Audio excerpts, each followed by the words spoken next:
Rapid reaction after a loss. Yes, another loss for the Jets. What a surprise. 34-32, the Steelers beat the Jets 34-32.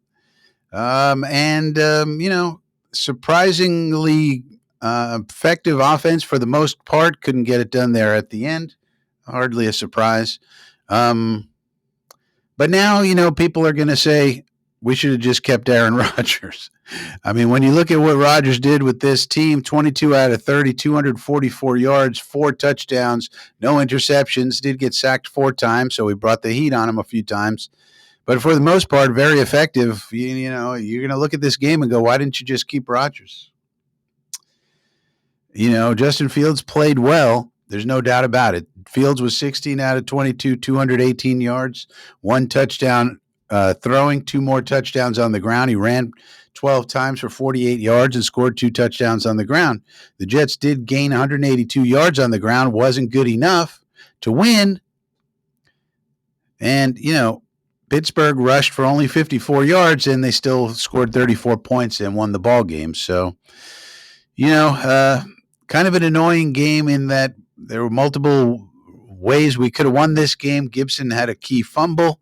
That's a guy that we all wanted out of here, and we wanted Pritchett to replace him, and we kept Gibson, and he had a fumble that helped us to lose the game.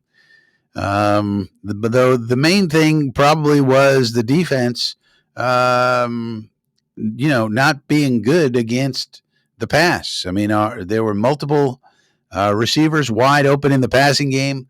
A couple of times they juked us in the open field when we had a tackle available to us and we didn't tackle the person. You can't do that. And so, we'll have to look at the tape to figure out what's going on with these coverages, why they had guys wide open the whole game. But Rodgers carved us up. Rodgers looked like the old Rodgers, didn't look like the Rodgers of last year at all. Looked very decisive, knew exactly where to go with the football. We did sack him 4 times, so that was good. And like I said, the run defense was also solid. But looked like the defensive backfield, which was supposed to be a strength of this team, was absolutely not. And, when you rush for 182 yards as a team, 182 yards on the ground, and then you throw for another 218, you should win those games. You should really win those games. But, of course, we're the Jets, so we don't know how to win. We don't know what we're doing. We're the Jets. What do you expect from us? All we know how to do is lose. And even when we got into a scrap, we tried to stand up for ourselves, they still beat us at home. We tried to stand up for our quarterback. They still beat us at home. Frustrating. But what's more frustrating, I think, is that several of us said, we probably need upgrades at the safety spot. Tony Adams probably not going to cut it. Andre Sisco is not going to cut it. And we didn't upgrade the spot, and then they let us down today. And then Brandon Stevens had an interception right in his hand, had a key DPIs. They kept going at him, Brandon Stevens. And this is exactly what he was on Baltimore. He's not any different. How's he different? They were targeting him all day. Had an opportunity to pick off a pass, didn't do it. Had a key DPI at a key spot.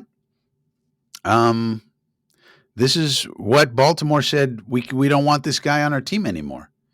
And we said, we'll give him $36 million. That's not good general managing, which I said at the time, not second guessing at all. I said, we gave that man $12 million per year for a 3-year contract. You could have taken that $12 million and you could have divvied it up amongst Brandon Echols and Tyler Conklin and a defensive tackle.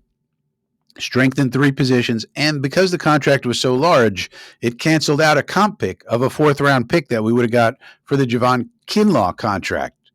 So by signing Stevens, that canceled out that 4th-round pick. So instead of having Brandon Echols, Tyler Conklin, a defensive tackle, then we wouldn't have had to trade for one. So we lost a draft pick there.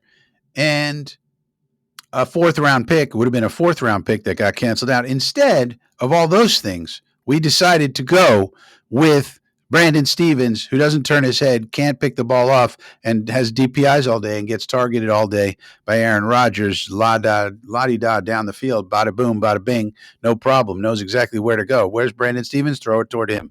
Throw it toward the guy he's covering. That's what it was. And, defense really just couldn't stop the passing attack, and it just killed us. Good against the run, not good enough against Aaron Rodgers. Jets lose because that's what we do, and that's who we are.